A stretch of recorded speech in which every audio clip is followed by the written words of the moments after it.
Bible is like a fairy tale. When people make this statement, atheists get excited. Yes, the Bible is no more than the wishful thinkings of primitive people. On the other hand, most Christians feel a tightening in the chest as they take a defensive posture ready to defend the words of God. But the Bible is like a fairy tale is a statement that many Christians have made, like C.S. Lewis, J.R.R. Tolkien, and Jonathan Pageau. So what do these devout Christians mean when they make that statement? Instead of taking a defensive posture, I invite you to sit with me for a little while, and let me try to explain.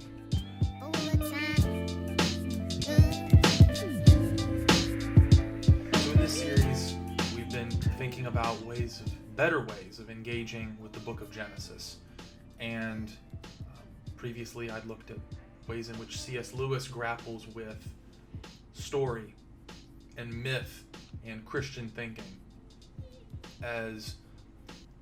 And I've been making the argument that I think this is a helpful way for us to engage Scripture. Jonathan Pageau, relatively recently, although not too terribly recently, gave a talk called The Music of the Spheres, where he engaged a very similar topic, where he compared Scripture and fairy tales. And so today, I just want to dive into this a little bit before we get into some things with Tolkien and others, to hear what Pageau has to say and the way in which he, like Lewis, holds together Scripture and ancient mythic stories, to see how these things interact and can better shape us as Christians. So, I'm not going to play the entire talk because it's a really long talk, and you should go watch it yourself. To cue up what I think is one of the most important sections of the talk, I'm going to prep you a little bit for some of the things that I'm not going to play that Pageau has said. So he talks about how stories survive. They're passed down from generation to generation for very specific reasons. He thinks it's because they have three things. Meaning, and by this he means the story must reveal something about the pattern of reality that helps us in our lives live in step with this pattern. And that is how a story becomes relevant to us. This meaning grabs our attention. So the story has to grab our attention, partially because it has this meaning, but also has to be relayed in a way that can grab our attention. People have to care about hearing it, or it won't be remembered, and no one will care to tell it even. And then it has to be memorable. And you can see how all of these things are wrapped up together, but this memory piece is important. If something isn't meaningful in its reflection on reality, it won't be remembered. It's not interesting enough to grab our attention, and so only if it meets those other two criteria will it be remembered, and only if it is remembered will it be transmitted. And so he's been talking about this as an evolution of fairy tales, how fairy tales arise in cultures and then take a similar pattern sometimes. And so he's arguing that fairy tales in this way help us live in step with or in tune with reality. So I'm going to play a few clips from him in this talk, and we're gonna stop at various points to make some comments. That the stories that are relevant will be transmitted and remembered by the very process of storytelling. And there's almost no way around that. For the same reason that certain TV series become more popular and are remembered, for the same reason that certain songs are more popular and remembered, it's because they have something in them that capture more attention. And you can measure that you can do you can do a shock version, and get attention, very short attention.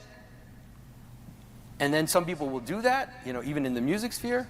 But usually that attention peaks and then goes away.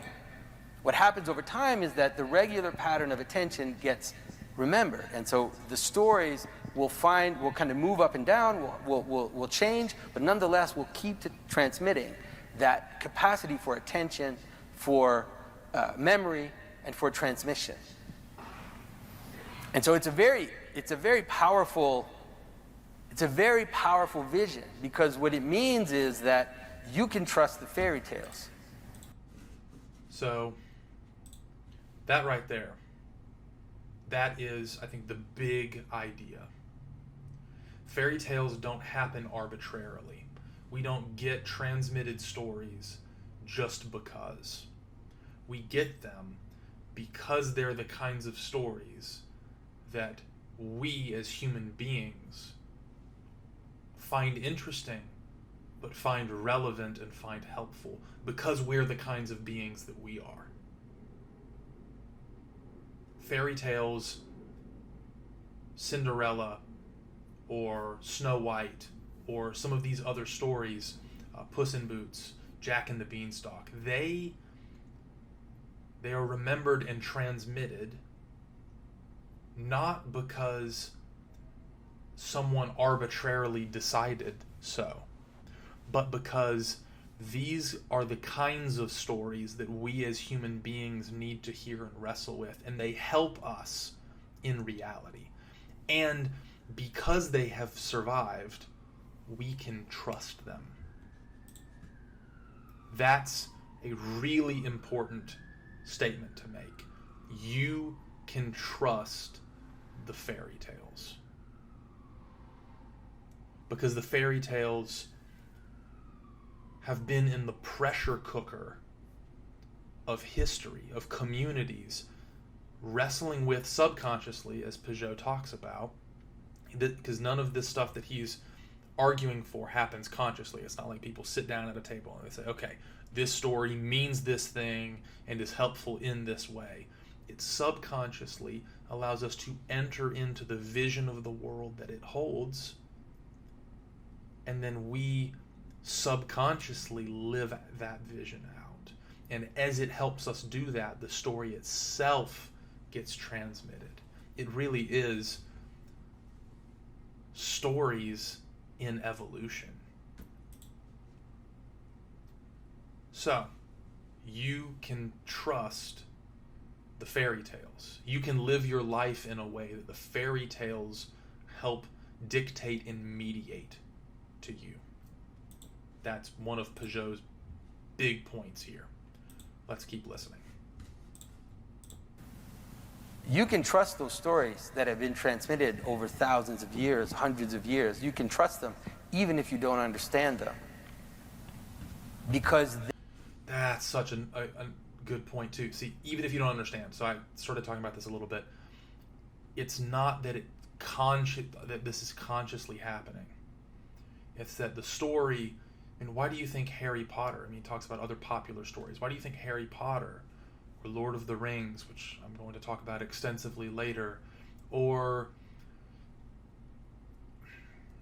the fairy tales themselves survive and are so popular? It's because they're trustworthy in a way.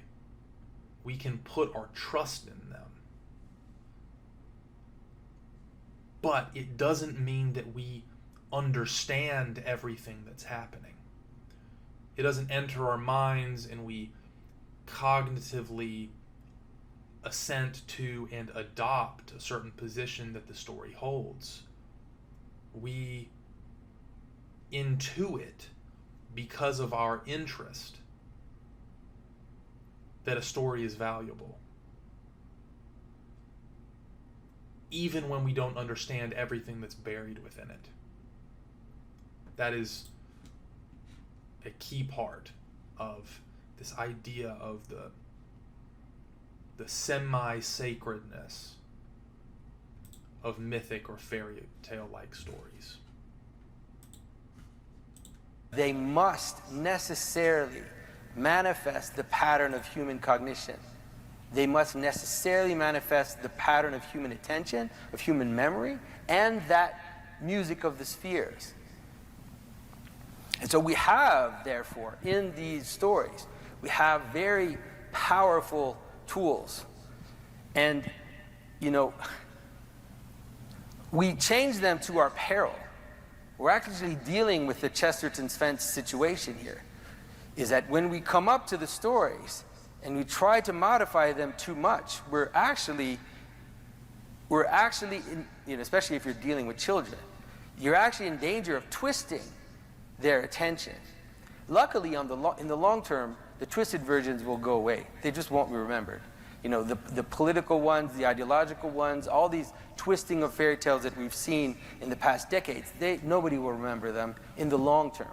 The damage can be short term, sadly. And so we have to be attentive to that. We have to be attentive to the short-term damage that changing them. But what we know is that we can trust these stories because they... So that's another really big point. Chesterton's fence, this idea that if you come across a fence in a field, your first instinct shouldn't be to tear it down because someone took a lot of time and attention putting that fence up, and you don't know what that fence is protecting you from, what it's holding back. These stories, if Pageau is right, they've gone through the pressure cooker of generations of people intuitively and subconsciously forming them so that the stories can form us properly. If we make big changes drastically, again, this comes back to it not being arbitrary.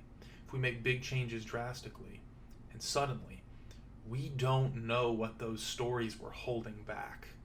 We don't know what those stories were teaching us to and not to do. And we run the risk of letting something in that previous generations, subconsciously or consciously, learned to hold out and keep at bay.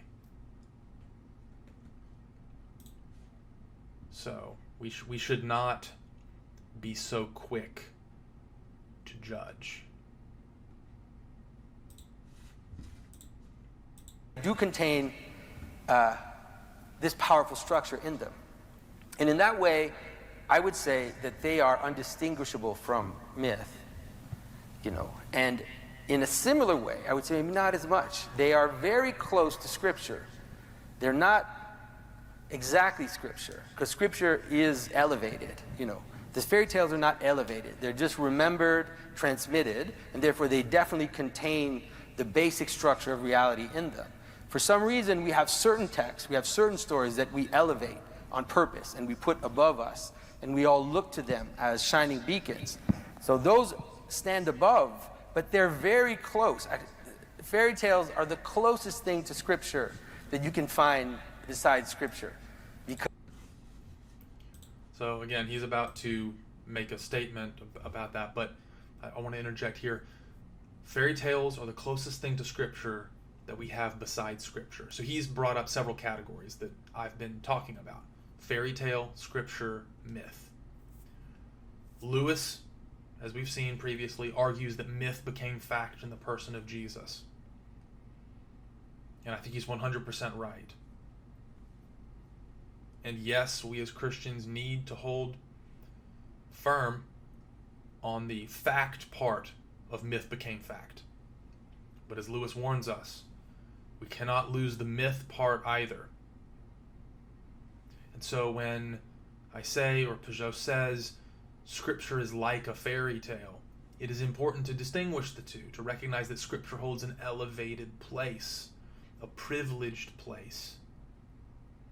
But it's not like a fairy tale.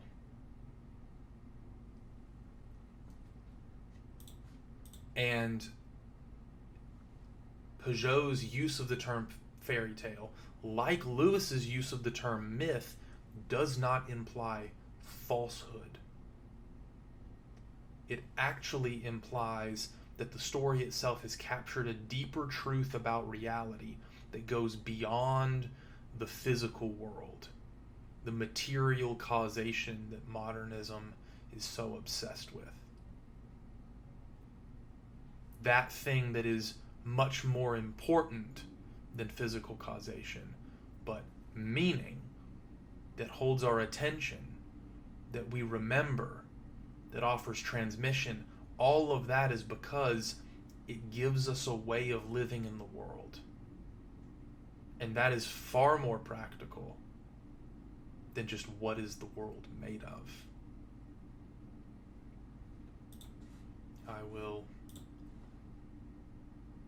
I'll let Pageau continue.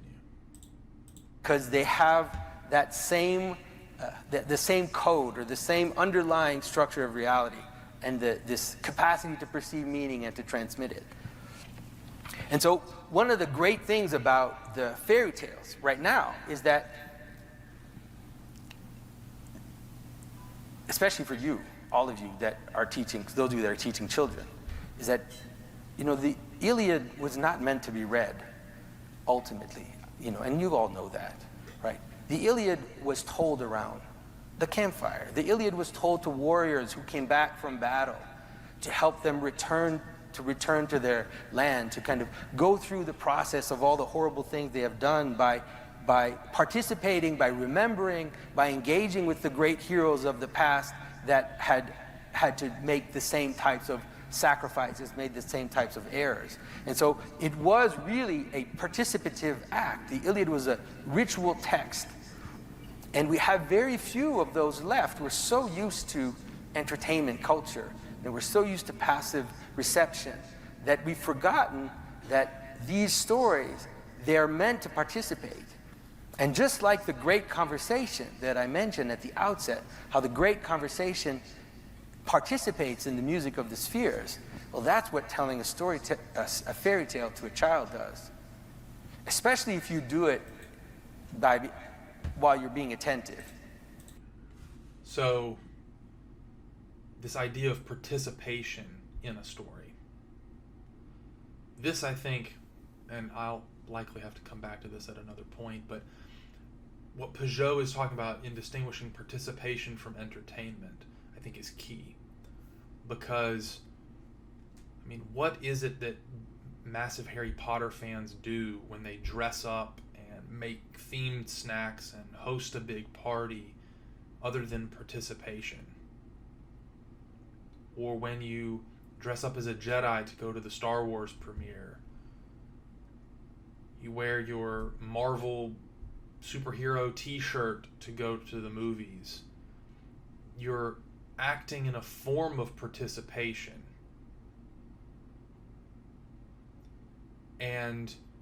But we are obsessed with entertainment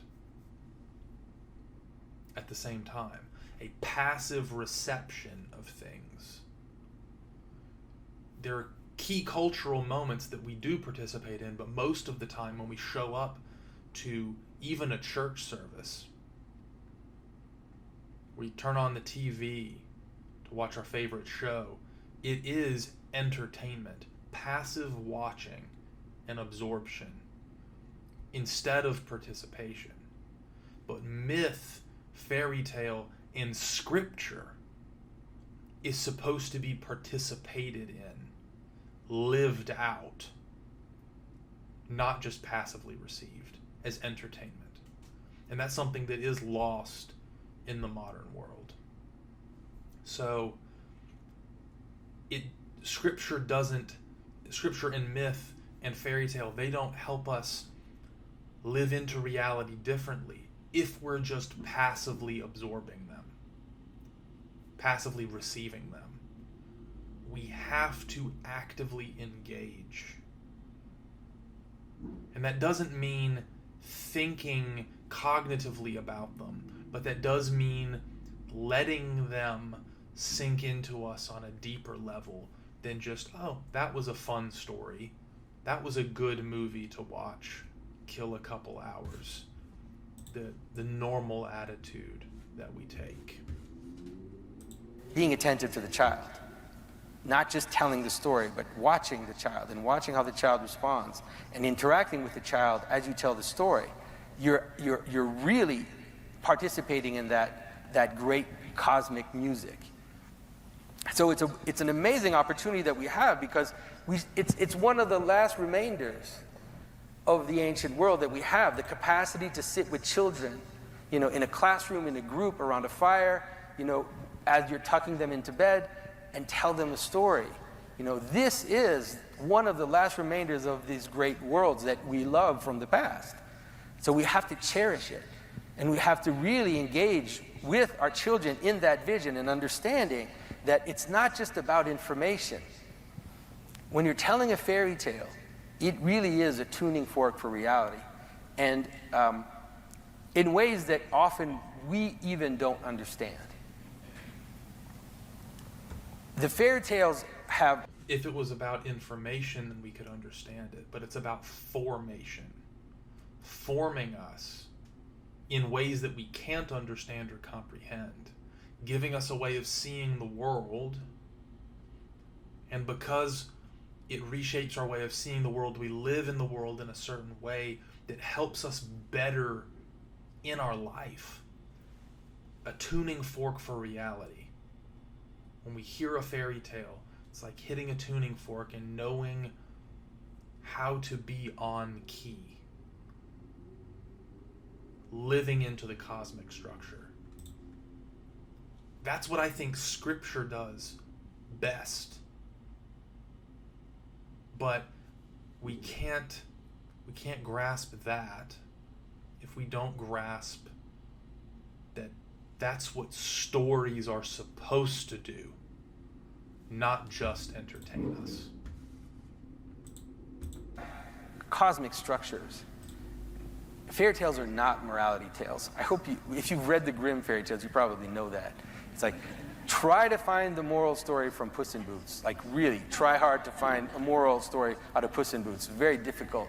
But nonetheless, we tell the story, the children love it, they remember it, we don't know why, because fairy tales are not moral stories. They have morality downstream from them, but actually, just like the Bible stories are often not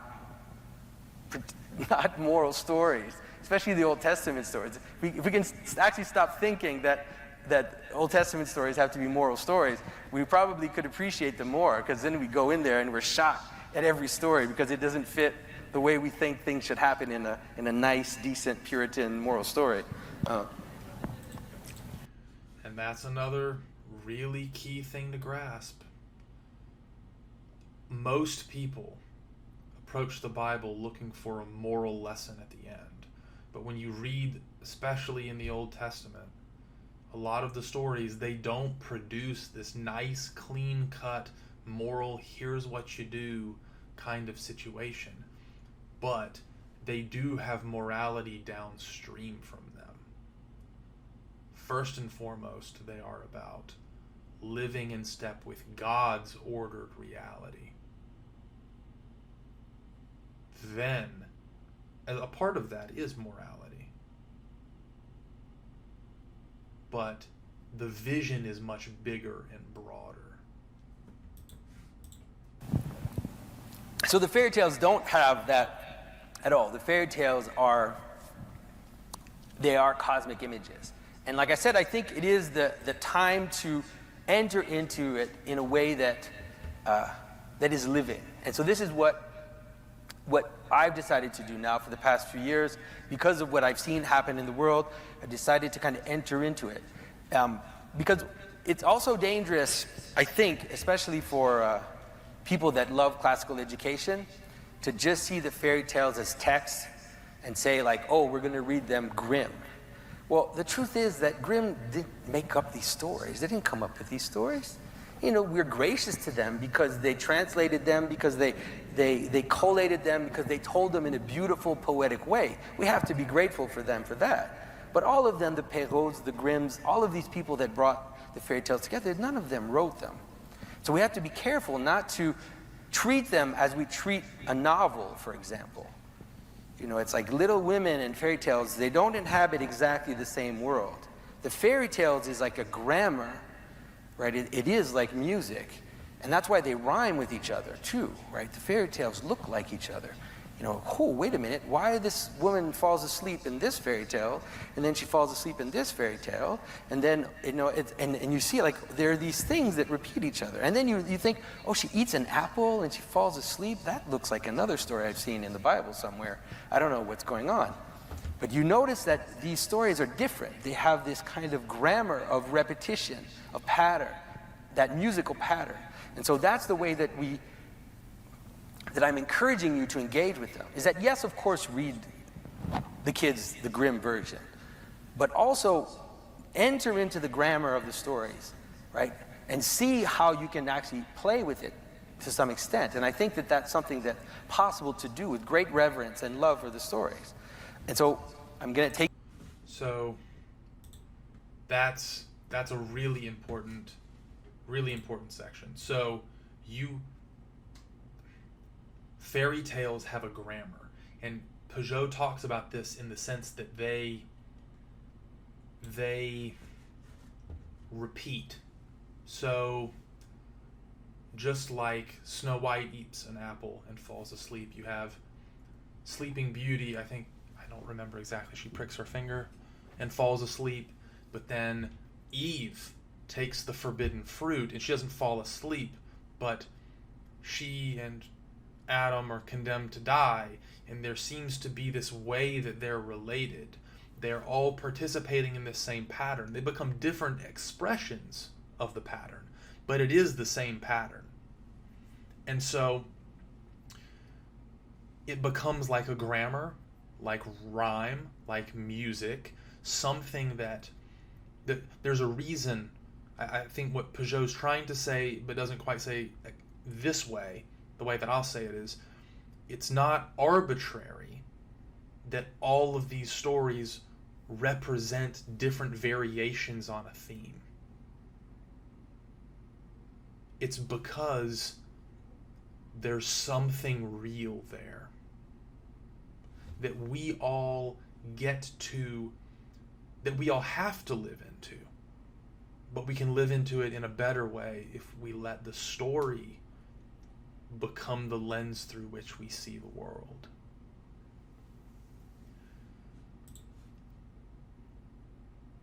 So I'm going to play, I've skipped ahead just a little bit. I'm going to play just a touch here from Pageau, and he's going to talk a little bit more about this idea of the Bible with fairy tales. So what I want to do is I want to take you through a fairy tale, and this is actually a fairy tale that we're going to tell, but I want to kind of take you through it to help you hopefully see a little bit of how it is a cosmic story, even though it is couched in rather silly imagery, and things that, stories that we've heard since we've been 10, and that the type of story that the new atheist will mock Christianity as looking like. It's like, I'm happy that the Bible looks like Jack and the Beanstalk, because Jack and the Beanstalk's an amazing story. It's an amazing cosmic story. So we're going to go through Jack and the Beanstalk, and hopefully you'll be able to start.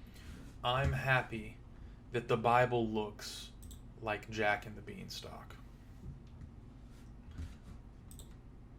Most Christians, when they encounter the atheist's accusation that mythic stories reflect the Bible and the Bible reflects the mythic stories, and they see this as a reduction. But Pageau's perspective is the exact opposite, that actually is life-giving. And if Lewis's statement, it shouldn't be any other way. We should expect it. It's a reflection of the great cosmic story, and the Christian conviction that the Bible is the meta story that we all are supposed to live into means that by that very fact, all other good stories should reflect it in some way.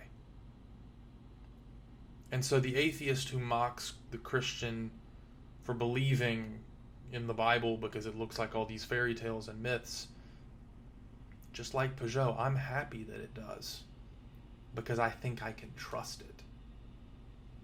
I've skipped ahead to the Q&A now, where Pageau is asked several questions. We're going to look at, I think, 2 of the questions that he's asked related to the way he sees fairy tales and Scripture interacting. Back and you can actually more consciously see what's going on, and I think that's what adults can do. Is that now, and it's actually fun especially the fairy tales you know really well as a child and that you knew, and as an adult now go back and say, I'm going to take this seriously, and all of a sudden you can see these beautiful things. They can unfold riches in a more conscious and intellectual way. That is.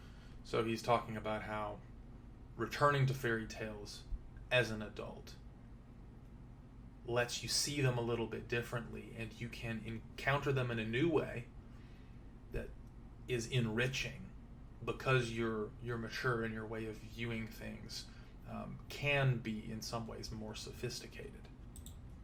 That can be quite fun, and more than fun, but that can actually reveal to you some deep mysteries, actually even about Scripture, by the way. There are some things that I've understood in Scripture that I understood because I was reading fairy tales, that all of a sudden I was like, oh, that's one of the things that's going on. And because it's close, but it's not. And so it makes you think of the scriptural story differently, and it reflects back on it, and you think, why is it different? Why is it the same? And then you get these insights. Yeah, and that makes...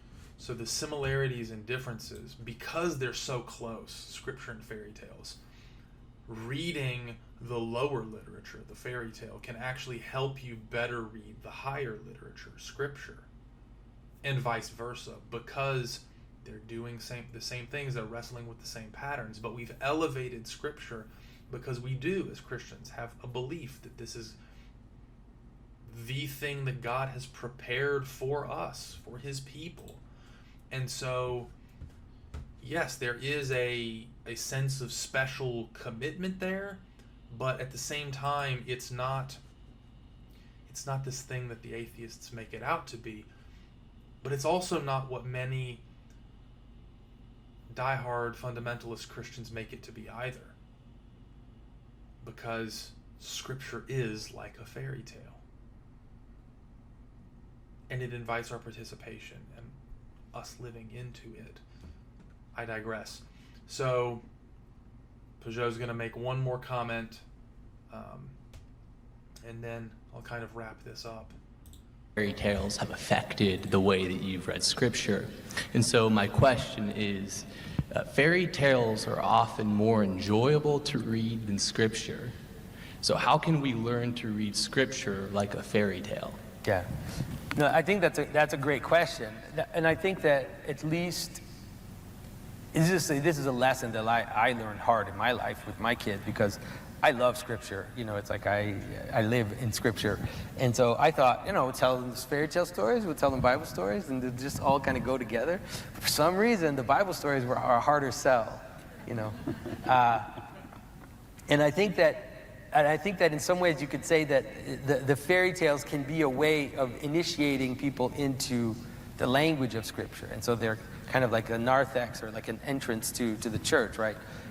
Because they have certain fantastical elements that are exaggerated. And so, obviously you have dragons, you have giant beanstalks that go up to the sky, and giants and all this stuff. There's some of that in Scripture too, but not as much of a salient manner. And so I think that when your kids are quite young, the fairy tales can kind of help them, and then slowly move into Scripture stories later. Oh no, you can still tell some of the Scripture stories when they're young, but I made the mistake of just starting in Genesis. Like, don't do that. So seriously, don't do that. So the Scripture stories, they tend to be a little bit more immediately enjoyable. But that's also probably because the fairy tales, they tend to be a little bit more immediately enjoyable. But that's probably because Scripture is so jam-packed with meaning. It's so tightly condensed that it can be, and honestly, they're a little strange too at times. But his statement that the fairy tales can be an initiation, a narthex, an entrance into Scripture, letting fairy tales function in that way, I think is a brilliant idea. And it's exactly Lewis's testimony. Lewis was a literature guy. He was all about the myths and the stories, and he saw great value in them. And it was in seeing the correspondence that his heart was changed. And so I don't want us to miss that. So that's for a child, but for an adult who maybe doesn't, read Scripture in a very academic. Right, in that sense. Well, for sure, I think that the fairy tale is a better model for how to read Scripture than the way that the modern scholar tells us to read it. The way that the modern scholars tell us to read Scripture makes you hate. Like, why would I read this? It's just a historical text about something that is actually not saying what it's actually saying, but is hiding all these political things or whatever. It's nonsense. It's better to, So, a bit of a statement on that. Pageau's insistence that the modern scholar, I think he's referring to typically more liberal-leaning scholars who see Scripture as this tale of this example of ancient political propaganda that tells a story, that tries to frame the story in a certain way to justify its dynasty or its regime, and the way that it worked itself out historically. That's the liberal way of being a materialist with Scripture. The conservative way is needing it to be absolutely pure and unadulterated historical fact, as though it's a transcript of a videotape taken, and then it was that transcript ascended to heaven and then was bestowed upon the biblical author. Both of those are distortions of what Scripture really is.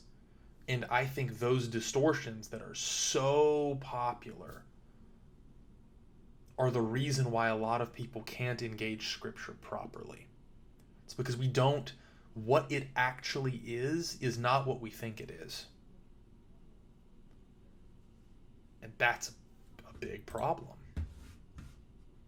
The Bible itself is a great, if you pull away from it and you're able to kind of get out of the way that the modern Bible scholars have told us what the Bible is, it has this amazing pattern from the beginning to the end. It starts in a garden, it ends in a city with a garden inside. It has this great sweeping structure that moves right through, but you have to be able to kind of pull out a little bit. This will be controversial for some of you, but what can help us is the more fairy tale-like stories around Scripture sometimes. A lot of the legends can help you see that. Like a lot of the extra-biblical traditions, if we don't take them at the same level as Scripture, but sometimes they can help us see. There's this amazing story in the Golden Legend about how Seth goes back into the Garden of Eden and takes a shoot from the tree in the garden and then takes it out and plants it. And then that tree is used to make the Ark of Noah. And then it's preserved to the Ark, and then that tree becomes the staff of Moses. And then that tree, etc., becomes the cross. And you think, that's this crazy story. And obviously that did not happen. But it's really useful for you to help you understand the meaning of all those things, of all those elements in Scripture, And then at the end of the tree of life that's planted in the heavenly Jerusalem. And so that's the great pattern of that story. And so there are all these interesting, midrash or extra-biblical stories, both in the Christian and Jewish tradition, that can really help you see the fairy tale element that's already there, kind of hidden in Scripture. I'll end it there, but I want us to think about that a little bit too, to challenge us. Not only is myth and fairy tale a healthy way of helping us engage Scripture properly, not like the modern academic that Pageau is criticizing, and I say that as an aspiring Bible scholar, or the literalist, materialist, fundamentalist. We need to engage Scripture like a fairy tale, but doing that, seeing myth and fairy tale as valuable, helps us also realize that the extra biblical traditions, what is not and legitimately not Scripture, but a commentary on it, can be engaged fruitfully, not because it's physically, materially true, but because it represents someone's narrative reflection on Scripture. And that reflection can bear fruit, especially if it was something valuable enough that someone wanted to preserve. So this example of Seth's tree that he plants, in a sense, it really does become the cross. Not because it's physical, but because the pattern of Scripture is this pattern of life, fall, sin, death as a result, and then God's redemptive resurrection that meets us on the other side if we're willing to participate in it. And so my invitation to you is to see Scripture like myth, like fairy tale. That way we can participate in God's story in a deeper and better way, ultimately waiting for his redemption and resurrection.